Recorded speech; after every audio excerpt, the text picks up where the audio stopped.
d'abord, il y a plusieurs extrêmes droites, mais il y a une extrême droite colonialiste.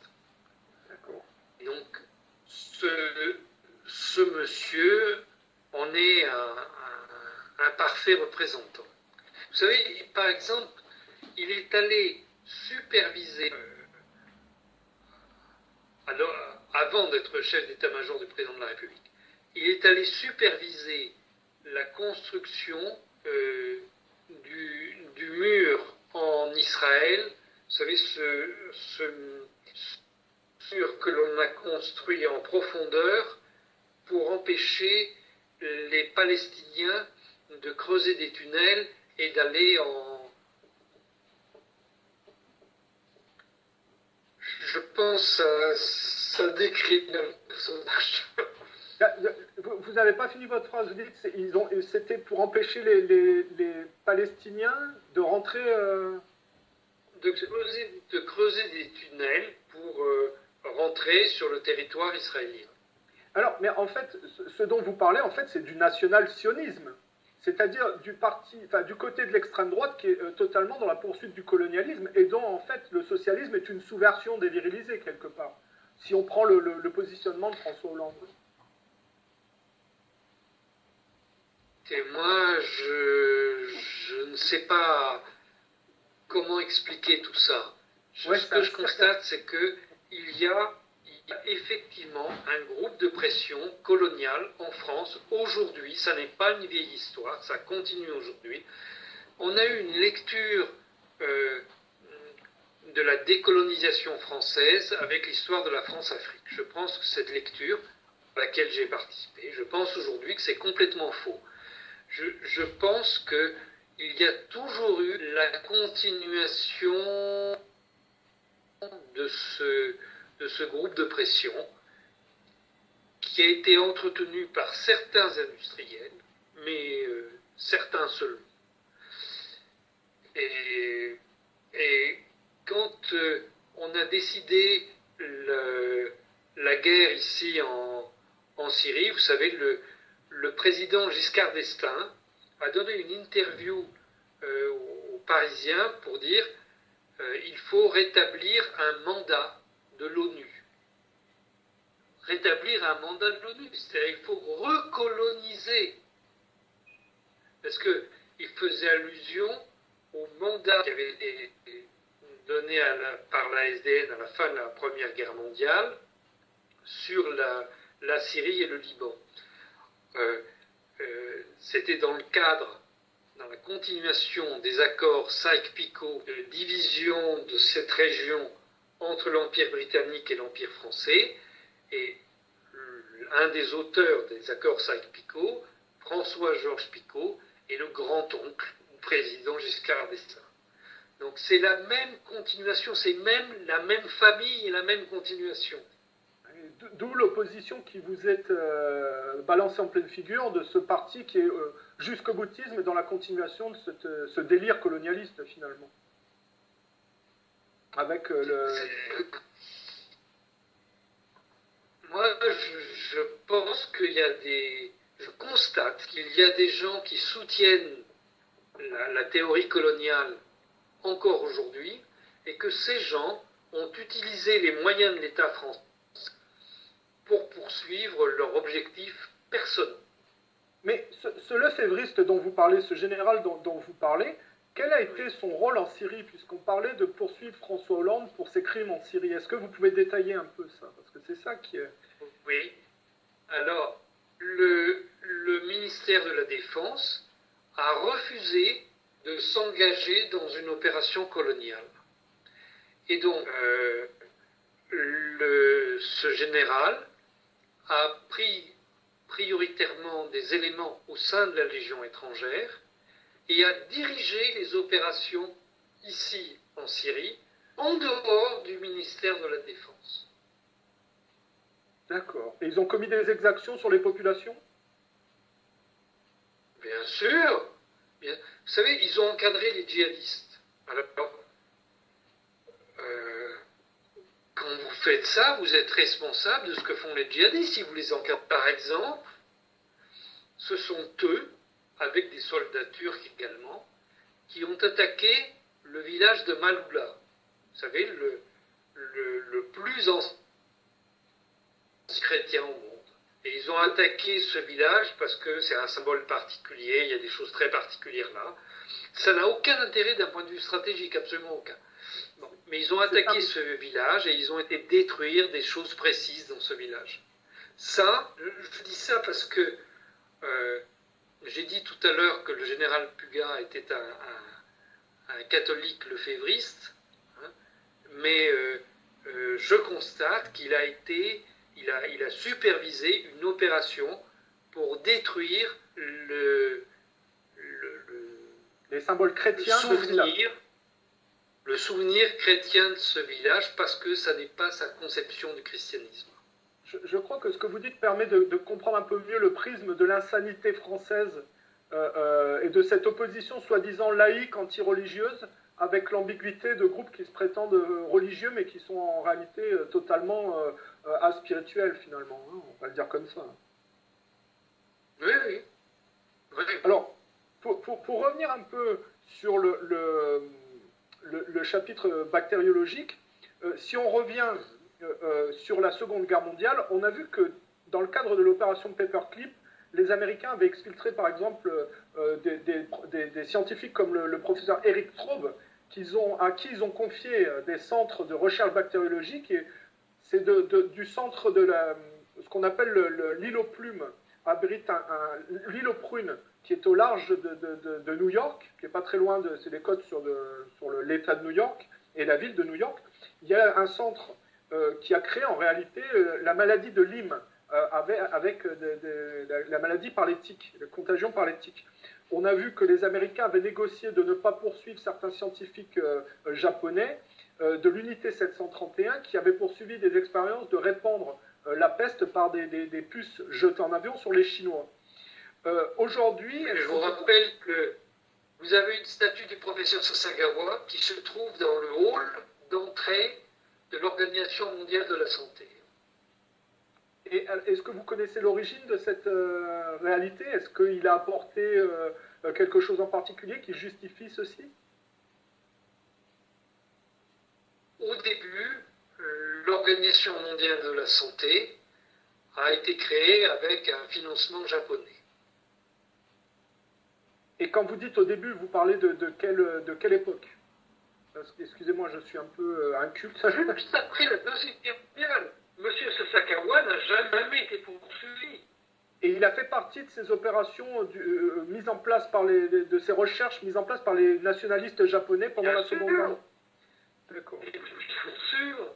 Et vous connaissez la portée de ces recherches? C'était sur quel secteur, quel domaine? Je ne sais pas, non. Il faudrait. Bon, ça, je le remettrai je mettrai une référence à rechercher pour les auditeurs.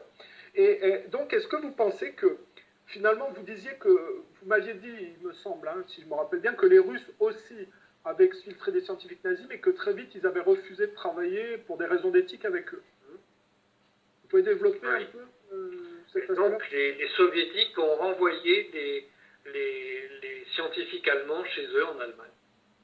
Pour des raisons d'éthique? Oui. Parce qu'ils pensaient qu'ils allaient dans un comportement qui était inhumain, ou quelle est la raison spécifique? C'est Écoutez, moi j'en sais pas plus que ça, mais ce qui est clair, c'est que le motif de leur renvoi, c'est une divergence éthique entre les deux groupes. Et dans une époque de... C'est facile à déduire. Mais dans une époque de concurrence avec les États-Unis, ils n'ont pas pensé que les Américains allaient en profiter pour se réaccaparer ces scientifiques-là, justement? C'est quand même assez... Ce qu'ils ont pensé, et à juste titre, c'est que s'ils prenaient la voie des États-Unis et des nazis, ils allaient se perdre. Mais que s'ils restaient fidèles à eux-mêmes, ils iraient plus loin. Parce que... Et effectivement, les soviétiques ont eu des progrès scientifiques bien plus importants que ceux des États-Unis et des nazis. Ce sont les soviétiques qui sont allés les premiers dans l'espace et tout ça, c'est pas les nazis. Hein. Oui, Werner von Braun ne faisait que courir derrière les soviétiques. bon, on peut avoir ce point de vue, effectivement, mais bon, si je regarde, moi, Eric Traub, il ne faisait que des expériences sur les vaches et sur les animaux. Hein. Je ne pense pas qu'il y a assez d'éléments pour dire que Eric Traub faisait des expériences sur les êtres humains. Hein. Mais en tout cas, ce qu'on sait, c'est que aujourd'hui, les laboratoires américains qui ont bénéficié de ces avancées scientifiques nazies, eux n'ont pas hésité à faire des expérimentations sur les êtres humains. On avait parlé du LSD. Est-ce que vous pouvez développer un peu ça avec Pont Saint-Esprit, où ils ont testé sur le pain des Français des drogues et des produits hallucinogènes?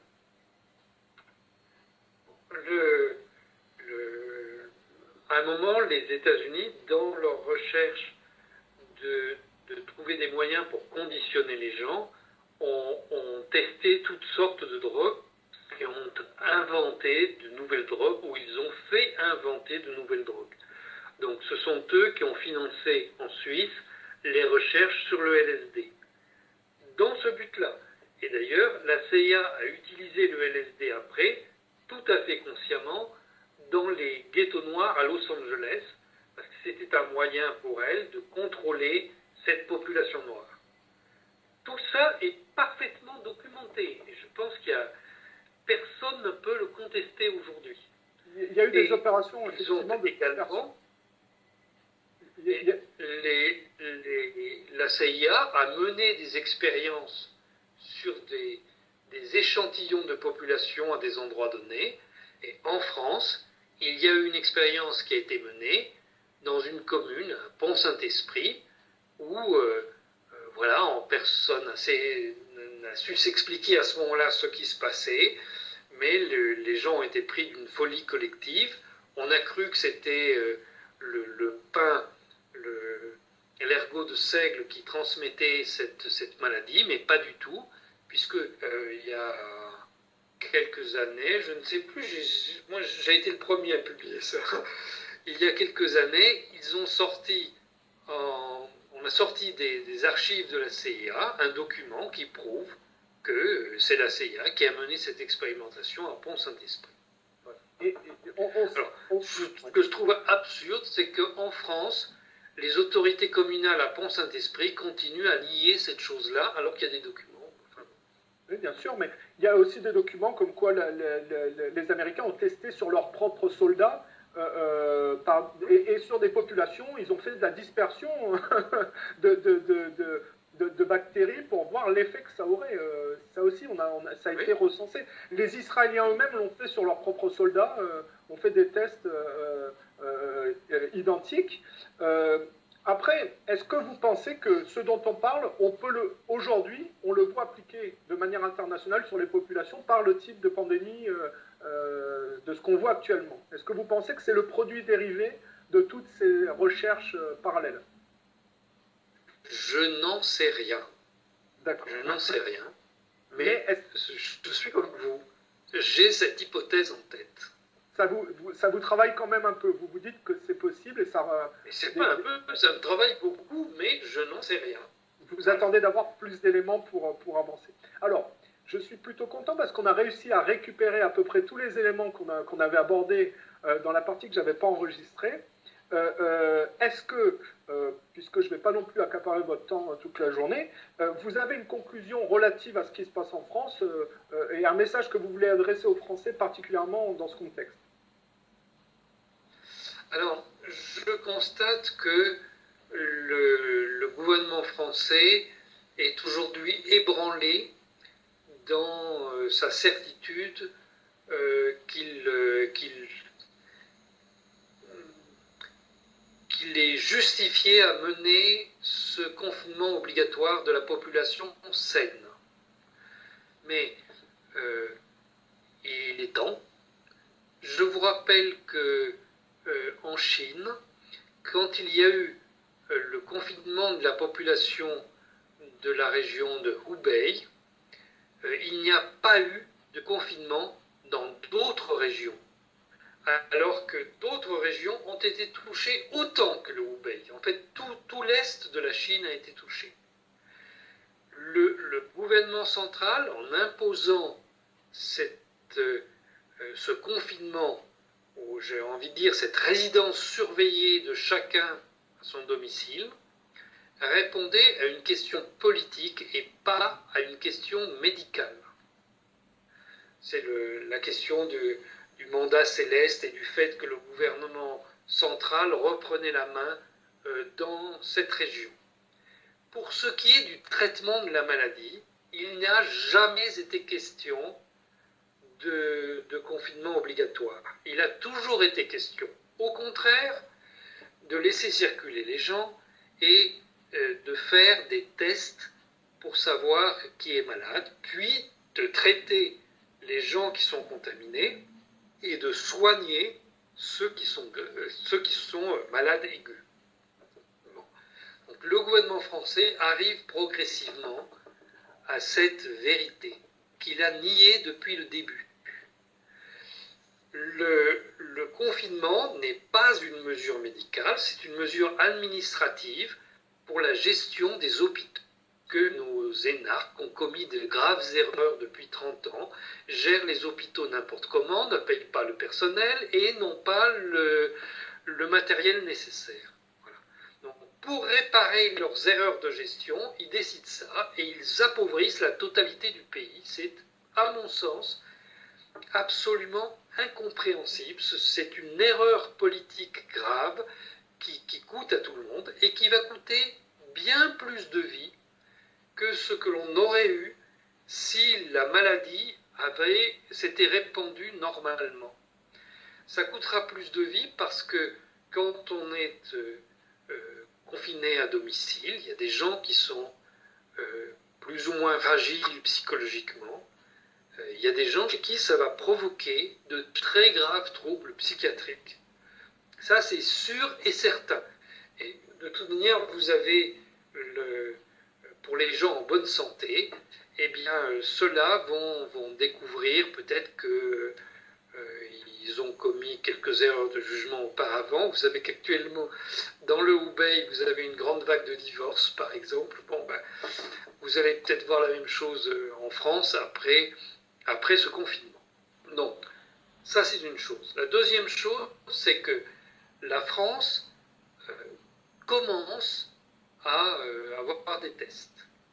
Alors, le professeur Delfrécy a reconnu, le président du comité scientifique de l'Élysée sur le coronavirus, le professeur Delfrécy a reconnu ce matin dans La Croix, en fait ça a été fait il y a 3 jours cette interview, mais c'était publié ce matin dans La Croix, que le confinement n'était pas la bonne solution.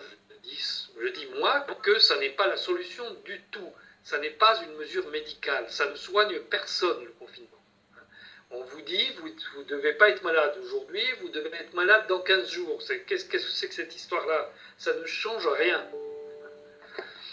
Le professeur Delfrécy dit maintenant, nous devons étendre les tests.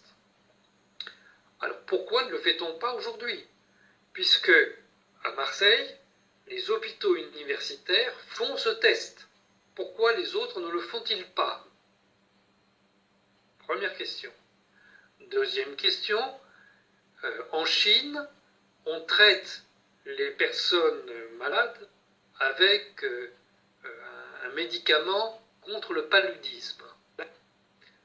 À Marseille, où une équipe travaille là-dessus, une équipe qui est mondialement célèbre, c'est sans aucun doute la meilleure équipe en Europe et certainement une des meilleures au monde.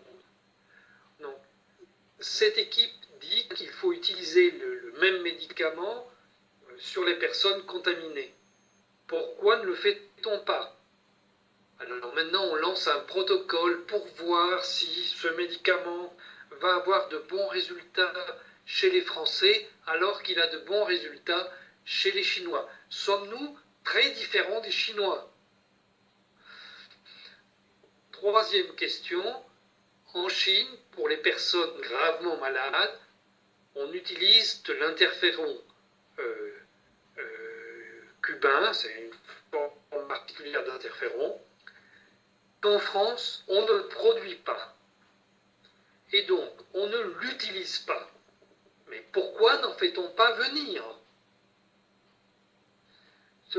Toutes ces questions, c'est simplement de se demander pourquoi des médecins ne font pas leur travail de scientifique, mais se contentent d'appliquer des directives. C'est ce qu'on disait au début de cet entretien. La France n'est plus un pays scientifique, c'est un pays dogmatique.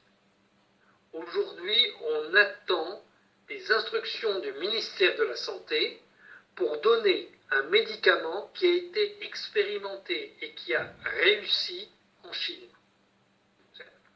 Je ne comprends pas ça. Autre chose que je voulais vous dire. Il n'y a plus une ligne dans la presse sur ce qui se passe dans le monde. On ne parle que de coronavirus, etc. Actuellement, il y a une guerre au Proche-Orient. Cette guerre, elle est au Yémen. Dans les derniers jours, les Britanniques ont débarqué. Ça n'est même pas sur le site du ministère britannique de la Défense. Surtout, n'en parlez pas. Mais les Britanniques ont débarqué à l'île de Socotra avec les Émirats arabes unis et les États-Unis pour installer une base militaire permanente. Ils ont même amené là-bas des missiles patriotes. Une opération conjointe a été menée par les Houthis, qui sont soutenus par les et par des tribus soutenues par les Émirats arabes unis et les États-Unis, ensemble, donc les États-Unis et l'Iran ensemble, se sont retournés contre les troupes saoudiennes. Et ils ont gagné. Actuellement, tous les Saoudiens ont été soit faits prisonniers, soit se sont enfuis du Yémen. Et aujourd'hui, la question se pose de savoir qui va continuer, va poursuivre jusqu'à atteindre l'Arabie Saoudite au cœur et à renverser les Saouds. C'est ça qui se joue actuellement. Donc, quand le coronavirus sera terminé, peut-être vous apprendrez qu'il n'y a plus de Saouds et plus d'Arabie Saoudite. Ah d'accord, carrément.